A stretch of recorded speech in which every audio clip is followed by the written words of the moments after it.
Assalamualaikum warahmatullahi wabarakatuh. Om Swastiastu, Namo Buddhaya, Shalom, salam kebajikan. Selamat malam dan selamat datang pemirsa dalam acara BNO Berita dan Opini. Saya Fikri Akbar yang akan menemani Anda dalam 10 menit ke depan. Pada acara kali ini, saya akan membawakan topik pembicaraan yang saat ini sedang menjadi trending di Indonesia, yaitu dampak polusi udara dan ISPA di Indonesia. Dilansir dari tv.com, saat ini kualitas udara di Indonesia membentuk karena kondisi saat ini membuat udara tidak sehat dihirup bagi masyarakat. Saat ini kasus penyakit infeksi saluran pernapasan atau disebut ISPA mengalami peningkatan. Dampak ini memunculkan opini pro dan kontra. Dan saya sudah menghadirkan narasumber saya, yaitu Kementerian Kesehatan, Bapak Arya, selamat malam. Dan narasumber kedua yaitu Bapak Nathan, selamat malam Bapak Nathan. Baik, gimana perjalanan Bapak Arya ke studio? Baik, terima kasih Mas Fikri telah mengundang saya ke tempat ini. Kebetulan saya dari Jakarta Pusat menuju Jakarta Timur, pasti adanya kemacetan Mas Fikri, gitu. Untuk Bapak Nathan, gimana perjalanan ke studio? Baik, terima kasih Mas Fikri. Untuk perjalanan ke sini ya lumayan lancar ya Mas Fikri ya, walaupun ada macet-macetan tadi di jalan. Dan yang saya bisa rasakan atau saya bisa lihat di jalan, sudah banyak meningkat polusi udara di Jakarta saat ini Mas Fikri ya. Ini harus kita evaluasi dan kita perbincangkan di acara ini. Oke, baik Bapak Nathan. Saya ingin bertanya, saat ini penyakit ISPA sedang meningkat. Sebenarnya penyakit ISPA itu apa sih? Boleh dijelaskan Bapak Nathan? Baik, terima kasih Mas Fikri. Sebelumnya saya akan menjelaskan apa itu ISPA.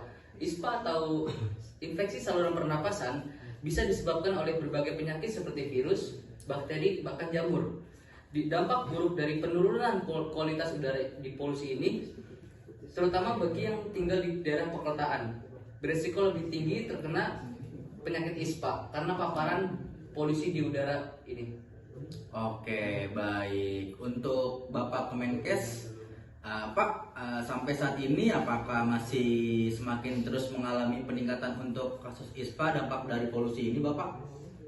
Baik, Mas Fikri, saya menjawab.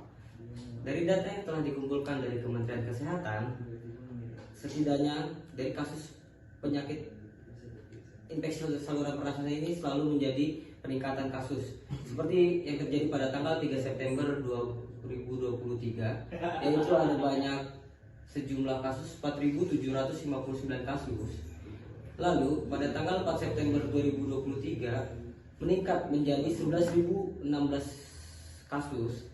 Dan pada tanggal 5 September 2023 ini adalah salah satu kenaikan yang sangat signifikan dengan jumlah 16.704 kasus Mas Fikri. Begitu.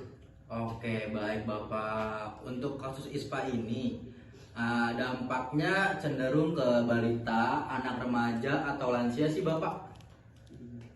Kembali kepada data yang telah dikumpulkan oleh Kementerian Kesehatan, dampak yang paling banyak yaitu kepada orang dewasa Mas Fikri sebanyak 55%, dan kepada anak-anak itu 14%, kepada balita 14%, dan lansia 8%. Begitu Mas Fikri.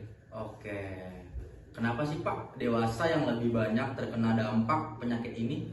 Jadi begini Mas Fikri, karena orang dewasa itu lebih sering atau lebih banyak aktivitasnya di luar ruangan, dan mereka juga kurang menyadari akan kesadaran kesehatan terhadap tubuhnya. Oke, baik. Untuk Bapak Nathan, apakah peningkatan ISPA ini imbas dari meningkatnya polusi udara Bapak? Betul sekali Mas Fikri, karena di luar sana masih menyebutkan ya bahwa akibat tinggi polusi udara di Jakarta ini yang disebabkan oleh kendaraan bermotor dan industri saat ini Mas Fikri. Oke, baik. Untuk Bapak Kemenkes, partisipasi apa yang sudah dilakukan dari tim tenaga kesehatan untuk kasus ini Bapak?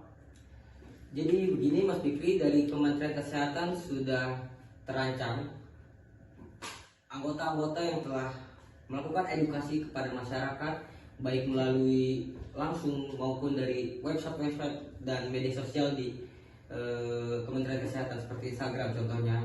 Lalu ada pula itu puskesmas atau rumah sakit yang menjadi rujukan untuk masyarakat yang terkena penyakit infeksi saluran pernapasan yang telah diajukan oleh Kementerian Kesehatan untuk masyarakat begitu. Oke, baik. Terima kasih Bapak-bapak atas penjelasannya. Sebelum kita membahas lebih lanjut, kita saksikan jeda parawira berikut ini.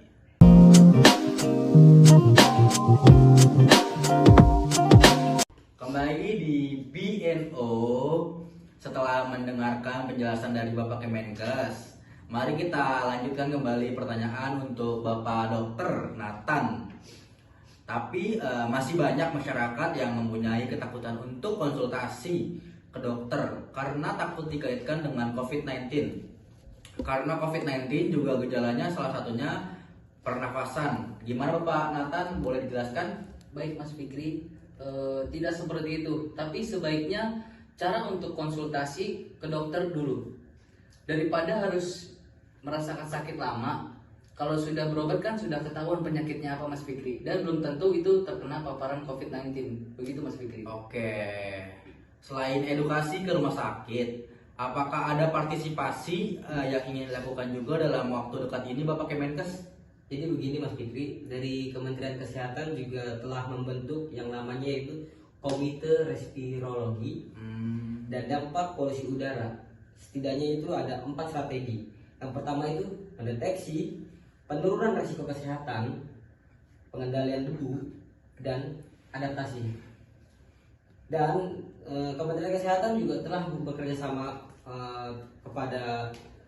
sama dengan pemerintah DKI Jakarta untuk memasang alat-alat mendeteksi polusi udara di tempat-tempat tertentu atau titik-titik tertentu. Begitu Mas Fikri. Oke, baik. Apakah Bapak Nathan ada yang ingin ditambahkan? Kalau dari saya Mas Fikri ya, kualitas udara akan tetap dipantau ya Mas Fikri, dan rumah sakit akan dilengkapi dengan alat pendeteksi polusi. Oke Bapak Nathan, apakah polusi udara masuk dalam penyakit gangguan pernafasan terbanyak di Indonesia?